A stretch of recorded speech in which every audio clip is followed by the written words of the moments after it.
Hola, hola, ¿qué tal amigos? El nombre no importa, sean todos bienvenidos a un episodio más del 61 y hoy con otro invitado de lujo. Nosotros regresamos a este espacio con el señor Antonio Balbuena, nuestro gran productor que también retorna, y con nuestro invitado de hoy, que es un gran periodista deportivo venezolano con una trayectoria remarcable, y es nada más y nada menos que Daniel Chapela, una de las referencias en las cuales mi persona y Tony también, cuando estábamos en la universidad y en esos comienzos, nos fijábamos, y de verdad que es un verdadero placer tenerte en este espacio. Daniel, un gustazo, muchísimas gracias por atendernos. ¿Cómo estás? ¿Cómo están, muchachos? Muchas gracias por las palabras, gracias por la invitación y bueno, encantado de poder conversar con ustedes. Así Bueno, es. hoy, Tony, te doy la bienvenida, por supuesto, hermano. ¿Cómo estás? Muchas gracias, Nelson. Repetir la bienvenida para Daniel. Para nosotros es todo un gusto, un placer poder contar con lo que ha sido una referencia para nosotros en todo lo que es el mundo del periodismo deportivo, y a punto de entrar en una temática que nos encanta y que está a punto de empezar, como son las fechas eliminatorias y por supuesto los partidos que competen a Venezuela. Así es, Daniel. Queríamos comenzar, una particularidad esta semana fue que tuviste la oportunidad. Nosotros tenemos muy buena relación y estamos muy de cerca con la gente que lleva el proyecto de Idioma Fútbol, y, por ahí leímos la columna, ¿no?, que redactabas esta semana, hablando de esa ruptura de estilos, ¿no? Eh, Mm. Cómo en estos últimos tiempos, desde que prácticamente la selección se volvió lo más relevante posible, hemos tenido una incongruencia, ¿no? Incluso en las decisiones, ¿no? O sea, se ha ido, y hablando en lo futbolístico, de estilo, estilo, estilo, y luego si hablamos en lo dirigencial, aún encontramos más incongruencias, pero en específico, lo futbolístico, de verdad quería que tocaras el tema nuevamente, ¿no? Y que hablaras un poco de esa ruptura de estilos que ha existido con la selección en estos últimos tiempos. Bueno, a ver, voy a intentar sintetizarlo, ¿no? La columna que leíste en realidad fue una construcción a modo de columna de una serie de tweets publicados. Mm. Son reflexiones que nacieron a partir de una serie de cuestionamientos que fui leyendo respecto del técnico de José Peseiro eh, tras su última entrevista en Venezuela para la tele tuya, ¿no? Yo creo que fue una entrevista muy rica en conceptos que, más allá de las dificultades del entrenador para hablar un español fluido, creo que si hay un poquito de comprensión del juego, dejó muchos conceptos que dan para analizar y para comprender los planteamientos que hizo, ¿no?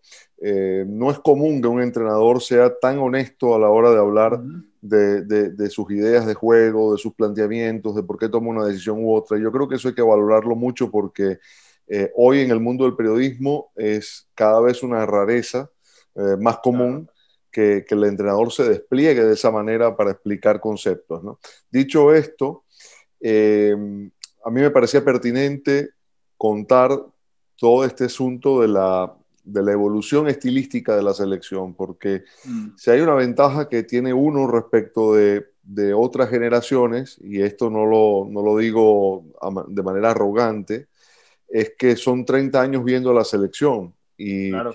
y son 30 Claro. años siguiendo la selección y es mucho tiempo haciendo lecturas del juego del equipo y viendo ese cambio y esa evolución. Entonces, Venezuela, como todos sabemos, hizo una transformación a partir de 2001, cuando nace el boom Ujú. vino tinto. A mí me gusta poner como fecha de nacimiento el 14 de agosto de 2001, que fue cuando Venezuela le ganó 2-0 a Uruguay en el Paciencho Romero de Maracaibo, porque fue el punto de inflexión. Fue a partir de allí Claro. que nació todo el fenómeno sociológico que vino después y donde se alumbró a esa selección que por primera vez fue ganadora, que por primera vez fue, digamos, tuvo una notoriedad que la llevó a otros planos y que, bueno, llegó a competir de la manera que lo hizo. Eh, Richard Páez trajo una manera de entender el juego que le costó establecer, pero que una vez comenzaron a darse los resultados, esa idea floreció, la idea del fútbol asociativo, fundamentalmente, ¿no? Para explicarlo de una manera simple. Richard Páez dirige a la selección durante 7 años, le da una marca, le da una impronta, y cuando termina su ciclo, a finales de 2007, la federación, con una lista de candidatos a la mano, opta por César Farías. Yo recuerdo que en aquel momento una de mis posturas fue que no me parecía correcto que la selección transitara ese camino, que no buscase un entrenador con un estilo parecido, que pudiera dar de pronto, sí, una línea evolutiva más, pero con una idea que se mantuviese. Algo parecido a lo que ocurrió en la transición Luis Aragonés-Vicente del Bosque en la selección española, por ejemplo. Si ustedes se dan cuenta, entre Luis Aragonés y Luis Enrique, tomando allí a Robert Moreno, que tuvo un paso fugaz, hay una línea estilística que se mantiene. Cada técnico tiene sus características, hay matices, ideas que los singularizan, pero en definitiva hay una idea madre, ¿no?, que se sostiene. Y bueno, los resultados están a la vista, eso no se ha alterado tanto en la selección mayor como en las selecciones inferiores. Venezuela hizo esa ruptura de estilo con César Farías. También se perdió un año completo para establecer esa idea, todo el 2008, donde la selección jugó una cantidad de partidos amistosos, y en 2009, cuando el entrenador, como había pasado con Farías, estaba a punto de ser despedido, consigue el resultado, como aquel partido Venezuela-Uruguay en Maracaibo. Este fue un partido contra Ecuador en Puerto La Cruz, que, digamos, cambia el chip, y la selección comienza a ganar, y bueno, ya sabemos todo lo que vino después, un 4º lugar en la Copa América de Argentina en el 2011. Yo diría que a partir de Farías, con San Vicente y con Dudamel, más o menos se sostuvo también esa idea estilística. Si bien San Vicente es un técnico que uno podría situar en un apartado, que no es precisamente de la línea Farías, su paso fue tan breve que no permitió alterar esa línea estilística, de manera que prácticamente uno unió a Farías con Dudamel en esa progresión. Recuerden que hubo un interinato también de Manuel Plasencia que para dirigir algún partido amistoso. Esa línea se sostuvo durante 12 años. Cuando la federación contrata a José Peseiro, yo no voy a discutir si estuvo bien o no estuvo bien haberlo buscado, pero, digamos, contrata a un entrenador con una idea de juego totalmente diferente de lo que se venía haciendo. Yo diría que estaba mucho más emparentada con la idea de Richard Páez que no con lo que venía haciendo la selección a lo largo de 12 años, que no es solamente el tema de la selección mayor. Pensemos que bajo esa misma línea y con esa misma mano se desarrollaron los seleccionados menores. Se desarrolló la selección que jugó el Mundial de Egipto en el 2009, o los seleccionados dirigidos por Dudamel en el sub-17 y en el sub-20, que son la base de la selección que compite hoy. Es decir, que esa idea está impregnada en los jugadores. Llega un entrenador con un concepto distinto, que yo no catalogo aquí que sea mejor o peor, distinto, y se consigue con un grupo de futbolistas habituados a trabajar de otra manera. Y claro, si a esto sumamos que agarra la selección en una situación crítica de la dirigencia, con la federación intervenida y con una pandemia de por medio que le impidió hacer siquiera microciclos de trabajo con los jugadores del torneo local, entendemos que llegó a dirigir en un contexto muy complicado para poder establecer los cimientos de una idea. Ya no digo una idea porque eso requiere de mucho más tiempo. Entonces yo creo que la actualidad y el presente de la selección no se puede medir sin todo ese bagaje detrás. Yo entiendo que hay una prisa por exigir resultados, yo entiendo que la eliminatoria demanda que los objetivos se vayan logrando en el corto plazo, que no hay tiempo de espera, pero la realidad es esta. Este es el contexto. Y yo creo que Peseiro, que tuvo dificultades para armar el equipo en la pasada ronda eliminatoria, recuerden que los jugadores llegaron por partes, que Aristeguieta tuvo que ir a México y volver, que Soteldo llegó el mismo día del partido, que los jugadores de la MLS les impedían salir. Es decir, todo ese cóctel armado allí configuró un presente de partido muy complejo. Después está planteamientos y que el equipo estuvo desequilibrado contra Colombia, lo cual es cierto, pero yo creo que esto explica el porqué el planteamiento del entrenador en el segundo partido contra Paraguay, tal como él mismo lo ha expuesto, ¿no? Yo hice una lectura parecida sin haber hablado con él, pero, digamos, básicamente se trató de volver a las fuentes. El entrenador confesó que los propios jugadores se lo habían pedido, es decir, volver a lo conocido y a partir de conseguir una cierta estabilidad de resultados y de medio ambiente y de ecosistema, comenzar a construir la idea que el entrenador persigue, que yo no sé si le va a dar tiempo de hacerlo, yo no sé si lo van a sostener, Sí. pero digamos va por allí la cosa y ofrezco excusas por haberme extendido tanto. No, No, no, no te para preocupes. nada, Daniel. Y sin duda fue una síntesis que también raya mucho en la serenidad, ¿no? Porque creo que es algo, y es algo que hace falta, tanto en el gremio y en el colectivo, de que si nos ponemos a ver todas las condiciones que existen en este momento, quizá muchas no están dadas, ¿no? Para el éxito de este proceso, eh, porque bueno, si bien las condiciones no están dadas en el mundo en este momento para que haya normalidad. Entonces, se hace muy cuesta arriba y creo que es una buena manera, una gran lectura. Yo te quería hacer una pregunta puntual de lo que decías, ¿no? Porque esa descripción o ese recorrido que hacías a mí me pareció muy interesante. Y fue una pregunta que en este podcast yo le hice a Carlos Domínguez, que obviamente tú conoces muy bien. Y era quién había sido más influyente en la selección y a tu opinión, ¿quién te parece que quizá tiene o tiene más que ver en la actual personalidad? Si el proceso de Richard o el proceso de César.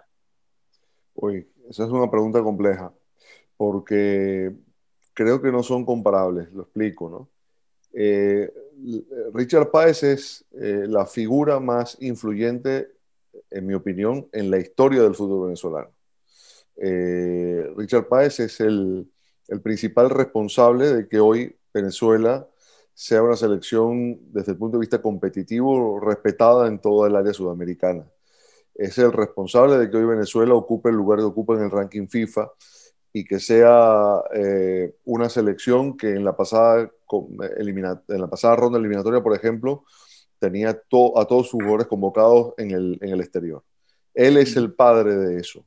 Es el fundador del proceso de cambio. En ese sentido, todos los que vinieron después son hijos de ese proceso de transformación. Es verdad que con Farías se elevó el nivel competitivo un grado más. Yo creo que con Dudamel se sostuvo ese nivel competitivo, pero nada de eso habría tenido sentido si antes no ocurría lo de Richard. Ahora bien, la actual generación, ¿por qué está marcada? Probablemente está mucho más condicionada a esa línea de la que hablamos de 12 años para acá, ¿no? La mayoría de los futbolistas estuvieron bajo la mano o bien de Farías o bien de Dudamel, incluyendo los seleccionados menores. Y cuando hablo de Farías, hablo de toda su estructura de trabajo, ¿no? O de Dudamel, de toda su estructura de trabajo. Si bien Dudamel dirigió a la sub-17 él y dirigió a la sub-20 él, es decir, que tuvo a todos esos jugadores bajo su ala. Es probable que hayan quedado un poco marcados desde el punto de vista de la idea de juego por esos procesos. También es verdad que la explosión de talento en Venezuela de los últimos años también es consecuencia de lo anterior, porque las nuevas generaciones crecieron observando a estos futbolistas ganar partidos y encontrar notoriedad. Si yo hubiese sido jugador de fútbol, yo tengo 51 años, yo habría crecido viendo a las generaciones anteriores a esta de Richard Páez, bastante anteriores, las de los años 70 y 80, que no eran selecciones competitivas, que un resultado medianamente positivo, incluso una derrota por un marcador ajustado, se celebraba como una victoria. Eso marca una diferencia respecto de estas generaciones que vivieron mirando a los Arango y a todos los jugadores que marcaron una época, ¿no? Son muchos los nombres, pero los vieron ganar. Vieron a Venezuela ganar en Uruguay, vieron a Venezuela ganar en Chile, vieron a Venezuela competir en el más alto nivel. Y eso genera una memoria colectiva que hace una diferencia grande. Al futbolista venezolano hoy no hay que convencerlo de que puede jugar de igual a igual contra cualquiera, ¿no? Entendiendo que hay contextos. El viernes contra Brasil en Sao Paulo no va a jugar de igual a igual, pero en general hay una conciencia colectiva de que se puede competir en la alta esfera y que ya se está preparado para eso. El técnico ya no necesita el discurso de convencimiento porque ya hay una historia que ese jugador conoce desde la niñez, y eso marca una diferencia. El padre de eso es Richard Páez, por eso no se le puede comparar con nadie. Exactamente. Daniel, yo quiero aprovechar para agarrar dos puntos claves que has tocado. Primero, el tiempo, algo completamente necesario para desarrollar la idea, el modelo de juego o lo que busca un técnico en cualquier equipo, en una selección nacional muchísimo más. Pero también quisiera sumarle a eso la proliferación del talento actual en Venezuela. No podemos decir que ahora los futbolistas son más o menos talentosos que antes, pero quizás sí existe, digamos que la coincidencia de muchos talentos en la parte ofensiva del equipo. Otero, Soteldo, Murillo, Savarino y demás. ¿Es posible darle, en un contexto tan difícil como la eliminatoria sudamericana, es posible darle tiempo de trabajo a un técnico como Peseiro que quizás, por la misma idea que él mismo plantea, podría darle un buen desarrollo a estas piezas que podrían darnos mucho? Mira, es verdad lo que dices respecto del talento venezolano de siempre, ¿no? Yo vi grandes jugadores en el fútbol venezolano antes del boom. Eh, yo vi a Gerson Díaz, a Stalin Rivas o a Gabriel Miranda, por hablar del fútbol de los 90. Yo vi a Pedro Febles, a Bernardo Añor, a Carlos Maldonado, a Laureano Jaimes, por hablar del fútbol de los 80. Y antes de eso vi a Luis Mendoza. Es decir, en Venezuela hubo siempre grandes talentos.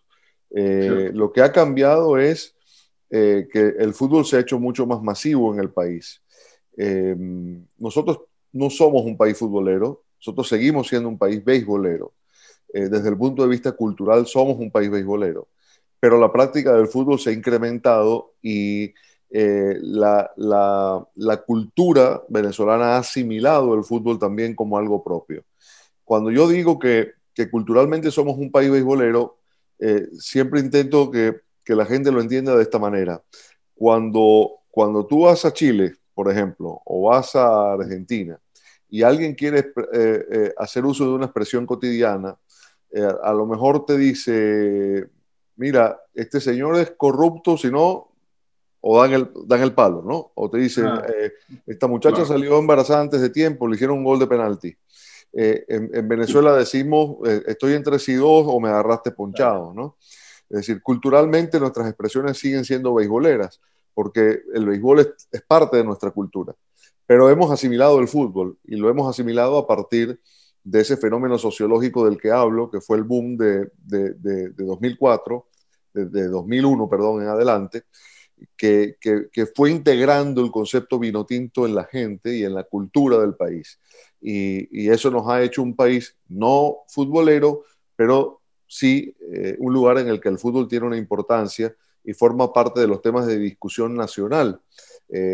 Antes de eso es verdad que el venezolano cada 4 años veía todos los mundiales y salía a la calle a celebrar con la camiseta de Brasil o de Portugal, pero hoy la camiseta de la selección venezolana se viste con orgullo, forma parte de nuestra cultura. Eso ya es un cambio muy grande. Y ese cambio afecta al niño que en algún momento decide jugar béisbol, jugar fútbol o jugar baloncesto, ¿no? Eso ha masificado el fútbol y ha masificado el talento. Es decir, hay tanto talento como había antes, pero la diferencia está en la cantidad. Yo creo que la generación de talento es mucho más profusa hoy y además de eso, con una capacidad de regeneración que a mí me llama mucho la atención. ¿Qué significa eso? Que somos capaces de producir talento y cambiar de talento a partir de las modificaciones generacionales, como en muy pocos lugares se ve de nuestra área cercana. Fíjense, por ejemplo, lo que le está costando a Chile pasar de la generación dorada a una generación que pueda competir a esos niveles, ¿no? Siguen vigentes los Alexis Sánchez, los Charles Aranguis, los Arturo Vidal, los Claudio Bravo, y siguen vigentes porque todavía no hay jugadores que los puedan desplazar, a pesar de que ya es una generación que está dando sus últimos pasos, ¿no? Está Daniel, más y, yéndose que quedándose, ¿sí? Daniel, y sin ir muy lejos, incluso si vemos a España, ¿no? Cómo España pudo juntar una generación de oro en el proceso que antes, el proceso de Aragonés y del Bosque que decía, antes no había, o sea, había tenido jugadores de mucho nivel, pero junta una generación y ahora el paso, hay muchos jugadores muy buenos, Sí, pero no hay sí. el Xavi, el Iniesta, esos jugadores que marcan. Eso es muy difícil, porque son talentos superlativos, pero siguen apareciendo jugadores, muchos jugadores. Claro, sí. Y pasa lo mismo en Portugal. La cantidad de jugadores que produce Portugal en sus divisiones menores es impresionante. Pero volviendo a la pregunta que me hacía Antonio, sí, por supuesto que hay manera de aprovechar a esos jugadores, pero por un lado voy a decir algo, no es verdad que tengamos la mejor generación de la historia. ¿Por qué no es verdad? Primero, porque esta generación tiene que demostrar que es mejor que las anteriores. Tiene que lograr cosas que superen a las generaciones anteriores. Eso por un lado. Y por el otro, que cuando uno habla de generación, el fútbol se compone de distintos sectores y de distintas funciones en la cancha. Entonces, una gran generación tiene que partir por tener grandes arqueros, grandes defensores, grandes volantes, grandes delanteros. Yo creo que tenemos muy buenos volantes creativos. Yo creo que tenemos un gran delantero y de la mitad de la cancha para atrás está difícil el asunto, ¿no? No tenemos buenos laterales, no hemos regenerado los laterales. Rosales sigue siendo indiscutible y lo va a seguir siendo por un buen tiempo. En el lateral izquierdo tenemos que jugar con defensores centrales en esa zona porque no generamos ese tipo de jugador. Los defensores centrales, ahí sí, digamos, en comparación a los anteriores, más jugadores compitiendo en ligas importantes. Jordan Osorio ahora en Italia, pero vino de la liga rusa, jugó partidos en Portugal, Chancellor en la liga de Italia. Eso es verdad, pero seguimos teniendo defensores que trabajan mejor en el área que no fuera de ella. Entonces, cuando uno habla del fútbol propositivo, y con esto trato de redondear la pregunta de Antonio, el fútbol propositivo, pensemos que esto es un concepto muy amplio, porque el fútbol propositivo es el de Klopp, el fútbol propositivo es el de Guardiola, el fútbol propositivo es el de Nagelsmann, y no son el mismo tipo de entrenador. Es decir, hay distintos matices en esas ideas, pero son entrenadores propositivos, no reactivos. No son entrenadores que esperan qué va a hacer el rival para yo responder. Simeone, por ejemplo, ¿no? Entonces, Peseiro en principio está en la línea de los entrenadores propositivos, de los entrenadores que le gustan que sus equipos sean los que impongan las condiciones. Eso está muy bien. Pero cuando uno habla del juego de ataque, que de paso es el más complicado de trabajar a nivel de entrenador que el juego de defensa, yo los estoy separando, pero en realidad forman parte de un todo, se ataca y se defiende, pero digamos que cuando uno piensa en juego de ataque y uno dice, bueno, hay que darle protagonismo a Soteldo y a Otero y a Savarino, y prácticamente hay gente que los quiere poner a todos, ¿no? Y a Ñor y tal, está muy bien, ok. Entonces pensemos que ese equipo tiene que defender muy arriba, porque si no, estos jugadores se desgastan y no pueden hacer los recorridos y digamos, están hechos para otro tipo de juego. Entonces, cuando uno piensa en ese tipo de fútbol, lo primero que tiene que pensar es qué defensores tengo, no qué mediocampistas o qué delanteros tengo. ¿Qué defensores tengo? Entonces, la pregunta es, ¿tengo defensores para jugar a 40 metros del arco?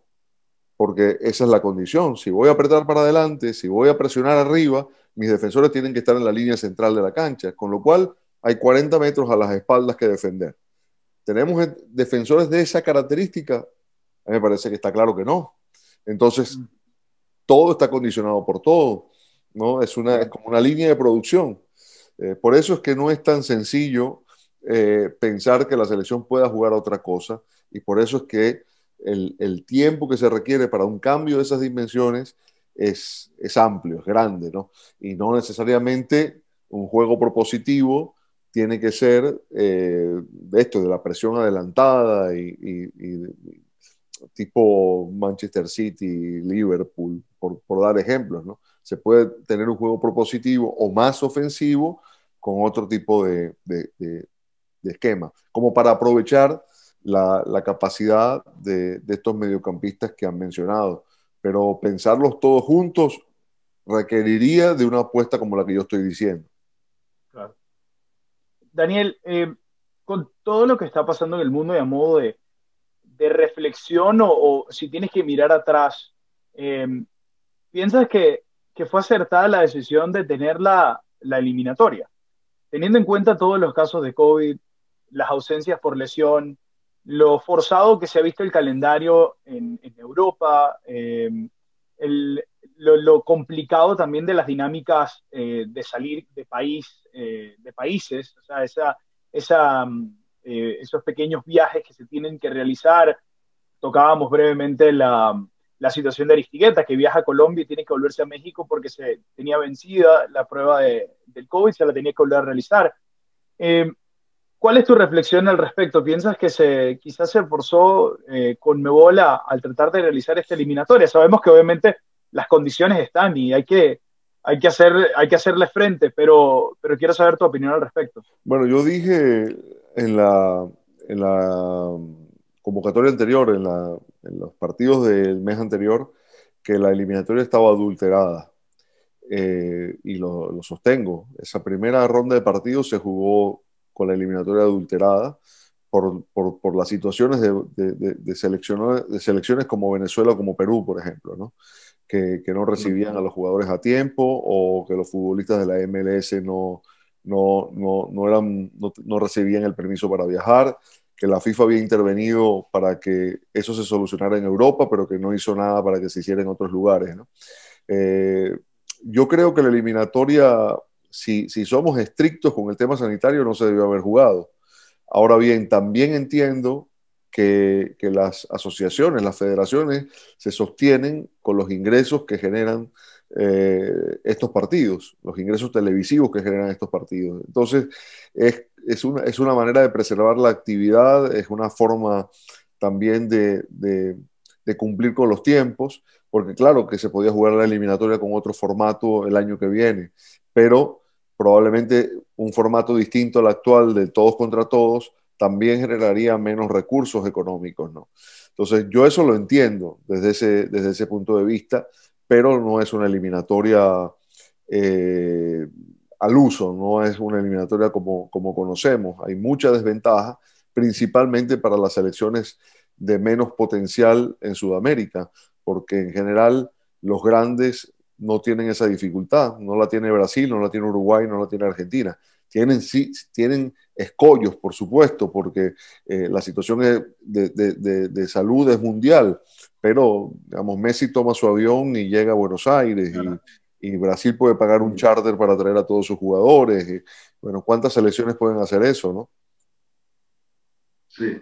Y pasando a lo que son los rivales, Daniel, bueno, a Venezuela se le vienen dos partidos, eh, creo que al mismo nivel en la dificultad y posiblemente lo crucial, sobre todo el segundo, porque teniendo en cuenta que ya se perdieron los primeros 3 puntos de local, enfrentar a un rival directo en lo que posiblemente sea la clasificación final de la eliminatoria, como es Chile, va a ser sumamente importante.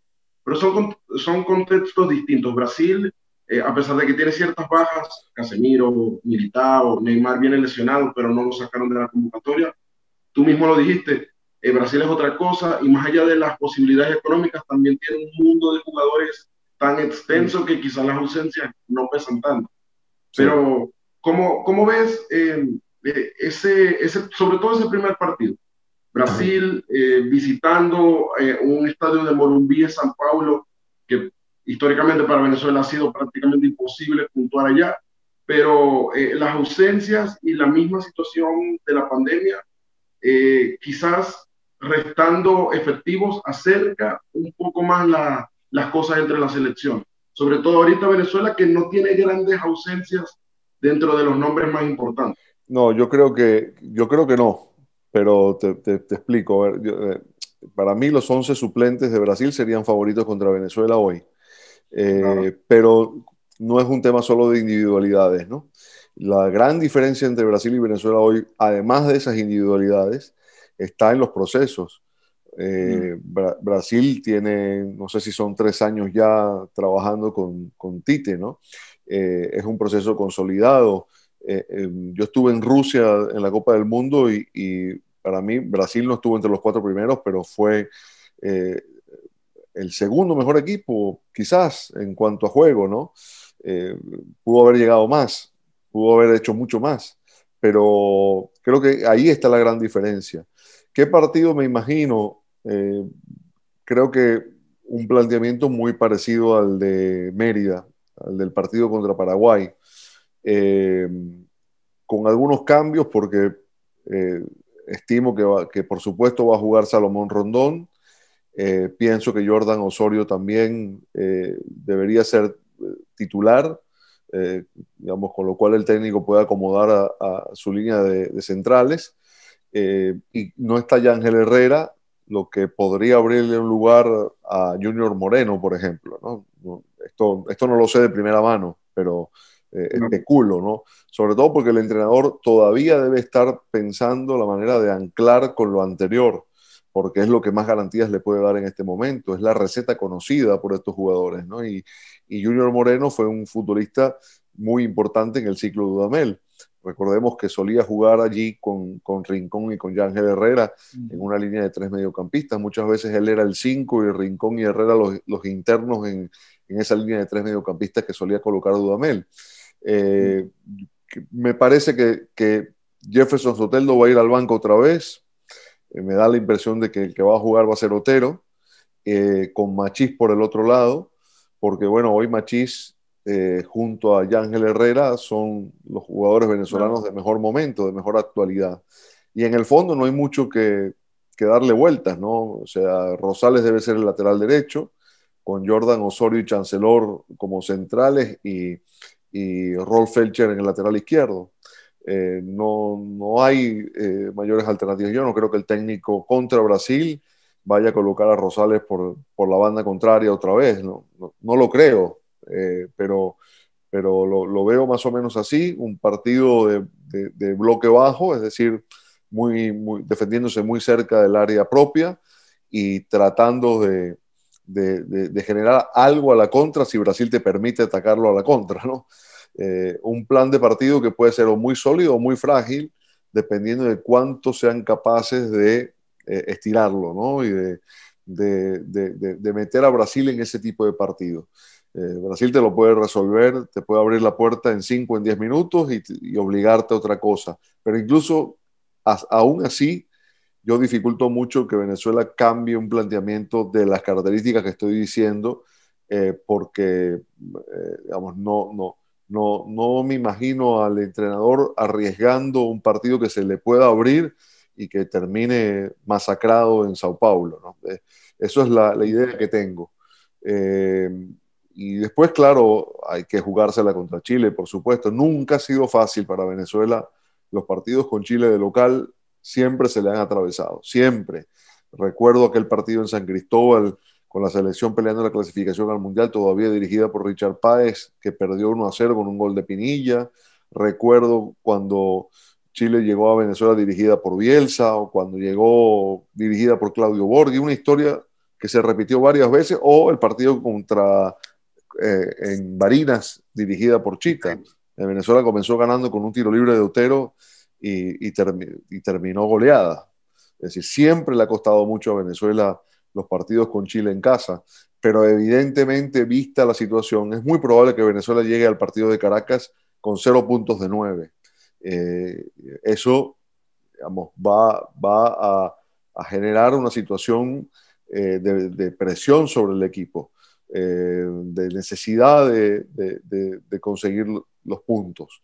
Pero bueno, es una historia que habrá que analizar ya en el momento porque habrá que ver qué parte de guerra nos queda después del partido contra Brasil, ¿no? Claro. Puede haber suspendidos, puede haber lesionados, en fin. Daniel, cuando finalizó esa primera jornada, eh, ¿qué lecturas y qué sensaciones positivas, con cuáles te quedaste, teniendo en cuenta estos partidos que vienen? ¿Qué es parte del funcionamiento de la selección, de quizá incluso el planteamiento de Peseiro, probablemente más rescatable el partido contra Paraguay en esa primera parte, comienzo de la segunda? Eh, ¿con qué te quedaste que te gustó, con miras a estos dos partidos que sabemos que van a ser muy complicados? Mira, algunos detalles, ¿no? El partido contra Colombia fue mal planteado desde la formación, el equipo estuvo desequilibrado. El mal planteamiento tiene más que ver con la poca consolidación de la idea, es decir, lo que el técnico le pidió a los jugadores no fue ejecutado y eso es responsabilidad del entrenador. El partido contra Colombia se resolvió en 45 minutos y es muy difícil medirlo del segundo tiempo cuando ya el partido estaba prácticamente cerrado, ¿no? Yo le reconozco al entrenador el cambio que da para el segundo partido. Yo sé que fue muy criticado, que la gente pensaba que siendo local tenía que salir a atacar. Yo creo que el entrenador aquí optó, insisto, por el plan de salvaguardar la integridad del grupo. Me refiero a la integridad emocional del equipo que venía muy golpeado. Y es como una medida de emergencia, rompe el vidrio, ¿no? Y Peseiro rompió el vidrio, dijo, me voy a proteger. Yo lo entiendo. No necesariamente es el fútbol con el que uno comulga, pero lo entiendo. Y después creo que el partido fue bastante más parejo de lo que se dijo. Venezuela tuvo, sobre todo en el segundo tiempo, varias situaciones. Tuvo el gol que le anulan a Ángel Herrera, el penal que el propio Herrera erró, el cabezazo de Córdoba que dio en el palo, el otro cabezazo de Rolf Felcher. Venezuela supo contrarrestar el juego aéreo paraguayo. Eso me pareció positivo. Me gustó el juego de Otero, me gustó lo de Cristian Cáceres Jr., me gustó también, hay una jugada en el segundo tiempo, una jugada preparada que Venezuela hace en un tiro de esquina que termina generando el gol de Ángel Herrera que después anulan. Fueron detalles muy pequeñitos, pero que demuestran el trabajo del entrenador. Y bueno, es posible que con más tiempo de entrenamiento ahora podamos comenzar a ver algún detalle más que nos resulte interesante, ¿no? Pero la elección de Cristian Cáceres Jr., por ejemplo, fue un acierto. El cómo acomodó a los defensores también fue un acierto. Cómo acomodó al equipo en general para que no se viera desbalanceado. Es verdad que en el primer tiempo con muy poca generación de juego, más en el segundo tiempo, pero también es verdad que le devolvió el carácter competitivo al equipo en el segundo partido, más allá del infortunio de haberlo perdido. Pero yo creo que era un partido para ganarlo o empatarlo. Viendo los 90 minutos y analizando las situaciones que cada uno tuvo, era un partido que perfectamente lo pudo haber ganado o lo pudo haber empatado. Pero bueno, eh, pasó lo que pasó. Daniel, y tomando algo sumamente importante en el fútbol de la más alta competencia del día de hoy, el factor tanto anímico como psicológico, por más de que no son la misma cosa, pero creo que van de la mano. ¿Qué análisis podríamos hacer de la selección, no solamente después de las dos fechas, sino algo que se ve constantemente en las presentaciones de Venezuela, que yo particularmente creo que los jugadores quieran revertir eso? Creo que siempre en redes sociales y el fanático en sí, siempre cae en la misma frase de en los clubes sí, pero en la selección no pueden. Entonces, ¿qué análisis podrías darnos tú de ese detalle anímico con los jugadores? ¿Qué podría pasarles a ellos o qué quizás les sucede que estoy seguro de que ellos quieren, intentan, pero a veces las situaciones no los acompañan? Es que mira, el fútbol no es tan, tan lineal, ¿no? Es decir, Claro. eh, No lo digo por lo que me acabas de decir, ¿ah? Digo que el fútbol no es como un videojuego, ¿no? Que uno agarra y digo, voy a jugar con este y me lo llevo para este equipo. Y entonces, el contexto de un club en general es distinto al de la selección. Claro. Así como a veces uno encuentra jugadores que son muy buenos en sus clubes y el rendimiento de la selección no es el mismo, pasa el caso contrario también. El jugador que a lo mejor no brilla en su club y cuando llega a la selección se transforma, ¿no? El James Rodríguez, por ejemplo. Por ejemplo, ahí hay un muy buen ejemplo, ¿no? O como pasa, no sé. Bueno, Gareth Bale es otro ejemplo. En su sí, momento, en la parte final del proceso de su tiempo en el Real Madrid. correcto. Y pasa lo mismo en otros seleccionados, ¿no? En Chile, etcétera. Entonces, es distinto el contexto, ¿no? Es muy difícil encajar las dos cosas, ¿no? Porque tienes otro entrenador, otros compañeros, otros contextos que te rodean, eh, Claro. otro tipo de trabajo, el entrenamiento diario, es decir, es muy diferente. Eh, y lo otro es que llevas puesta la camiseta nacional y eso genera una responsabilidad muy grande, ¿no?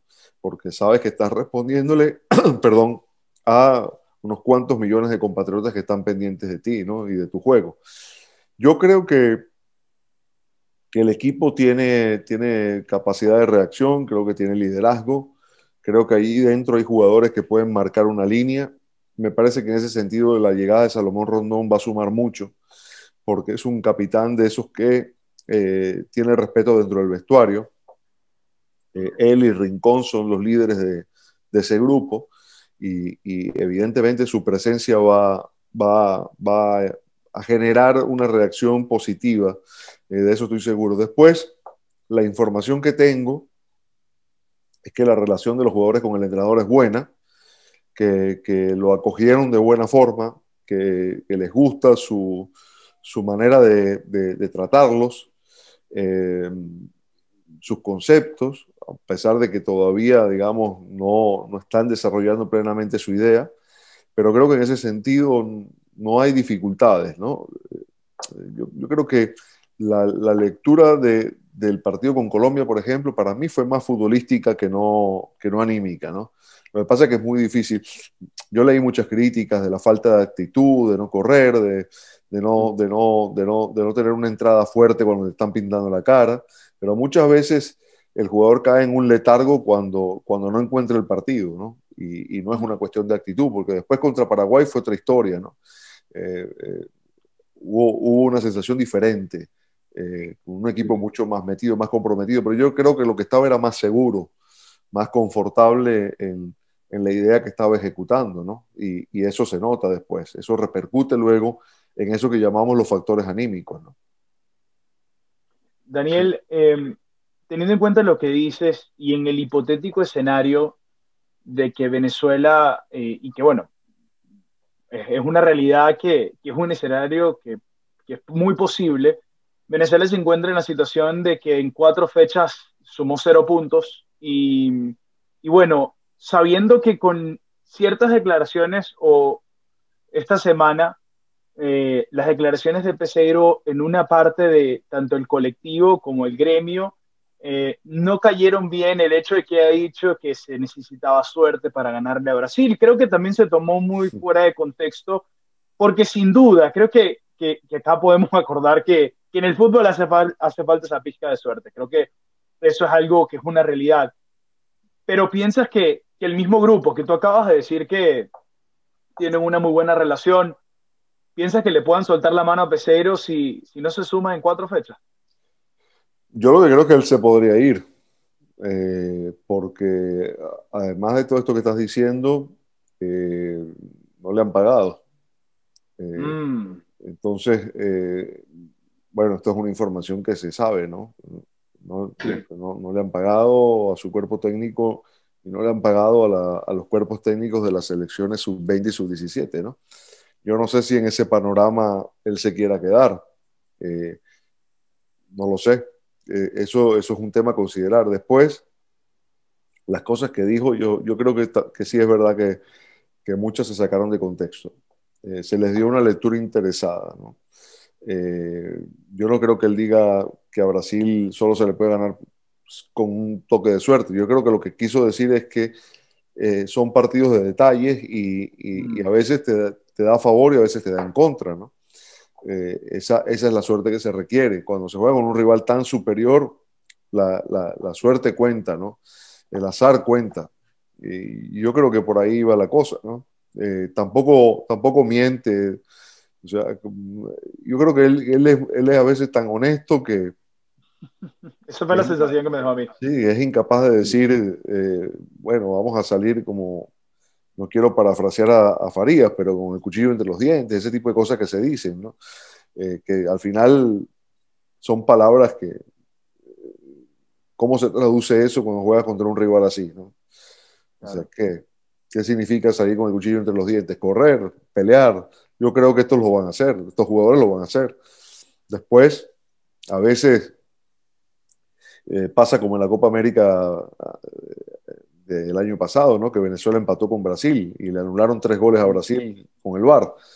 Eh, bueno, Claro, a veces pasa, ¿no? Y eso también es tener suerte.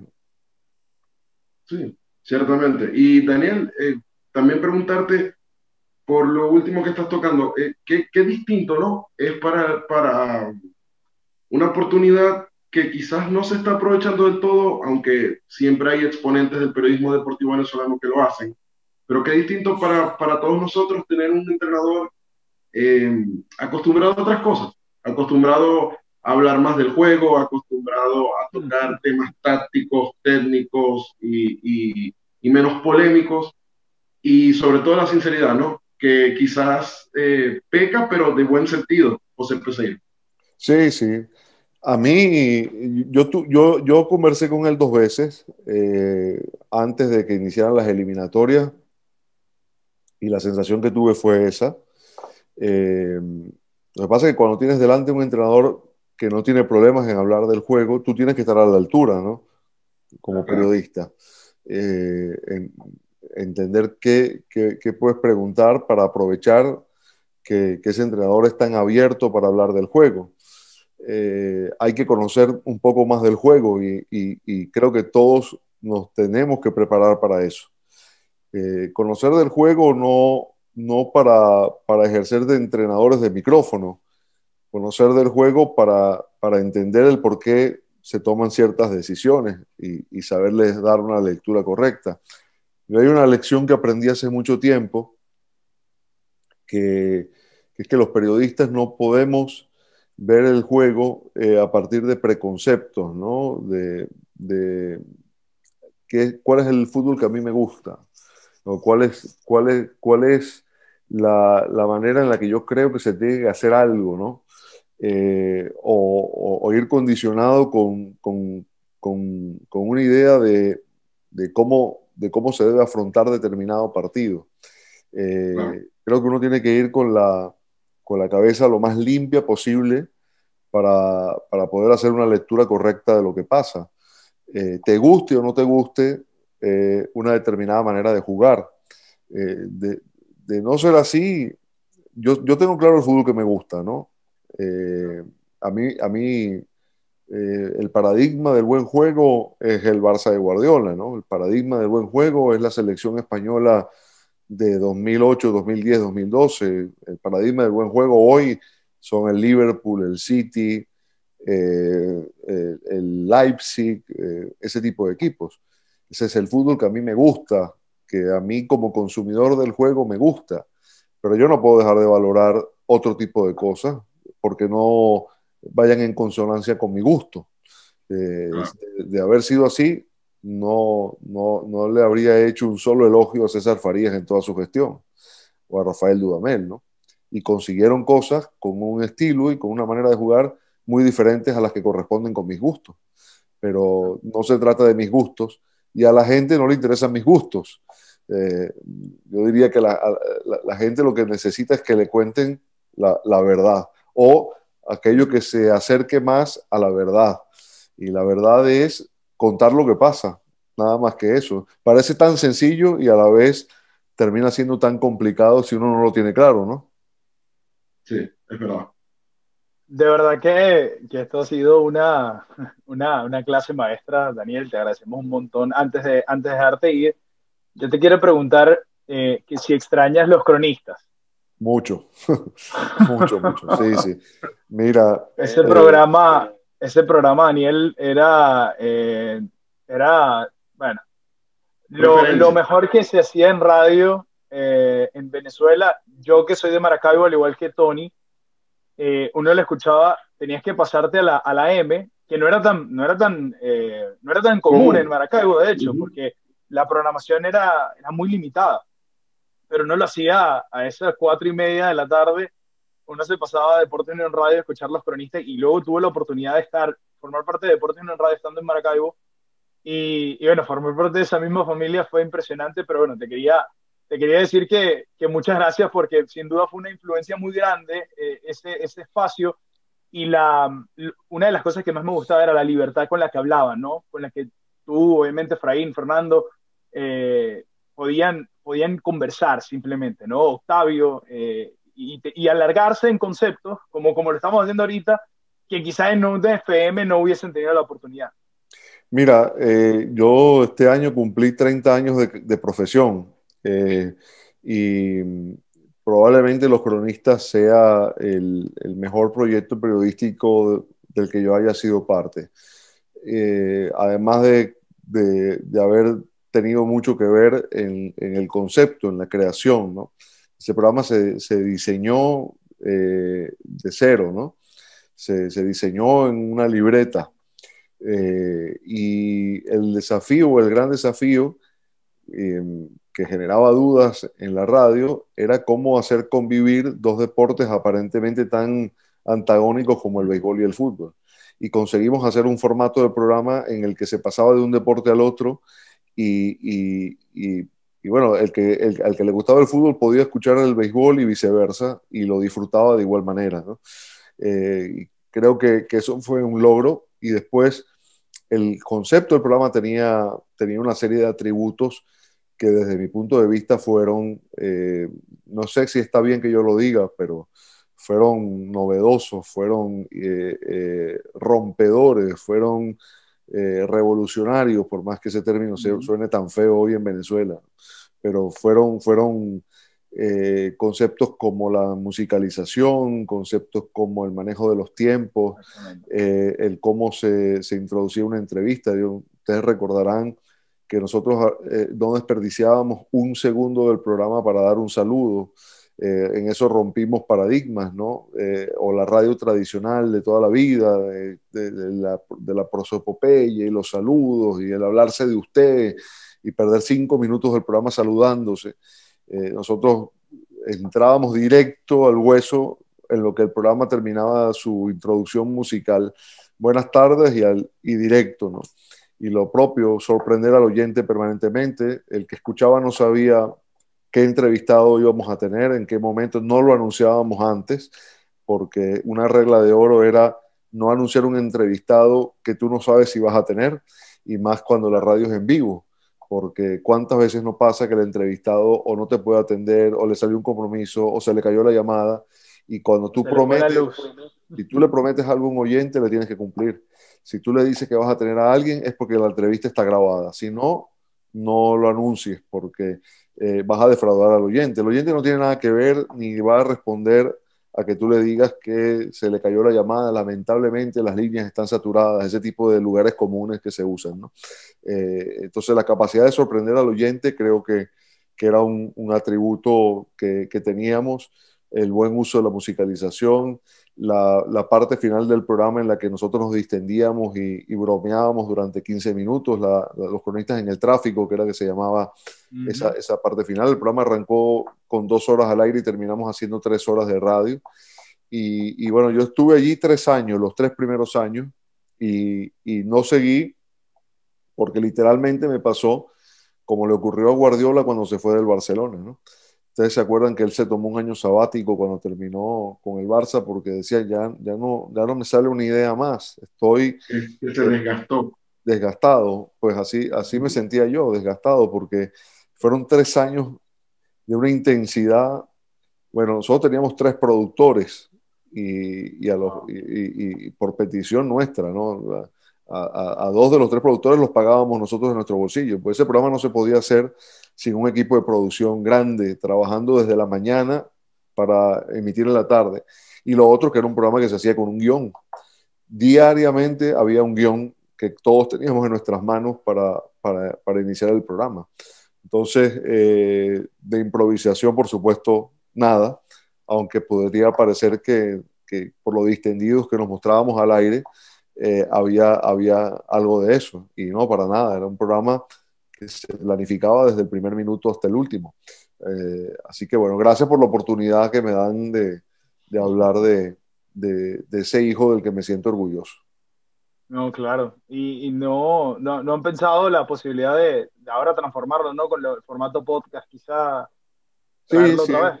lo hemos pensado. Yo lo que pasa es que no sé por qué nos ha costado tanto, ¿no? Es Probablemente complicado porque cuando no se está, ¿no? En el mismo lugar. eso, Sí, y por otra parte es que el recuerdo de lo que fue es tan poderoso que Claro. sí, es como las segundas, terceras partes de las grandes películas, ¿no? Que cuesta mucho Mm, entender, o habría que ponerse a pensar qué se puede hacer para que el programa responda a las expectativas que una marca como esa dejó. Eh, claro. yo no creo que la gente hoy esté esperando escuchar lo que hacíamos, porque es imposible, ¿no? En un formato podcast sería imposible, habría que hacer otra cosa. Y esa cosa habría que pensarla bien, para que realmente sea diferente y sea merecedora de la marca Los Cronistas, que para mí sigue siendo muy poderosa. Bueno, al punto que tú estás recordándolo y el programa salió del aire hace más de 3 años, ¿no? Y claro. nació hace 10. O sea que imagínate el peso que tuvo, ¿no? Sí, Totalmente. Bueno, nosotros mientras tanto nos conformamos con seguirte leyendo en Twitter, desearte todo el éxito del mundo, porque de verdad que ha sido un ejemplo para nosotros y estábamos muy entusiasmados con esta charla y de verdad que no defraudó, así que te agradecemos muchísimo el tiempo, Daniel y Tony. Bueno, te dejo para que tú también te despidas. no, sumarme a lo que dice Nelson y dejar un pequeño tip. Bueno, nosotros ambos tenemos mucho tiempo, aproximadamente 5 o 6 años haciendo periodismo y esto para mí, Daniel, es un momento cumbre porque realmente estoy buscando la oportunidad de esta entrevista aproximadamente esos 5 o 6 años, sin decirte Caramba. mentira. Sí, sí. Y cuando lo logramos, que pudimos coordinar el número, y bueno, la amabilidad de Daniel, porque lo tengo que decir, prácticamente me respondió en 5 minutos, si no fueron menos, y la disponibilidad y toda la amabilidad para respondernos y hacernos el tiempo ha sido invaluable y te lo agradecemos. No, gracias a ustedes, Antonio, Nelson. De verdad que fue un gusto. Y bueno, a la orden por aquí cuando necesiten. Seguro que sí. El episodio 61 del Nombre No Importa con Antonio Balbuena, Daniel Chapela y Nelson Pérez. Nosotros nos despedimos, los invitamos a que sigan pendientes de lo que hacemos en El Nombre No Importa. Síganos en Instagram, @El Nombre Podcast. Chau, chau.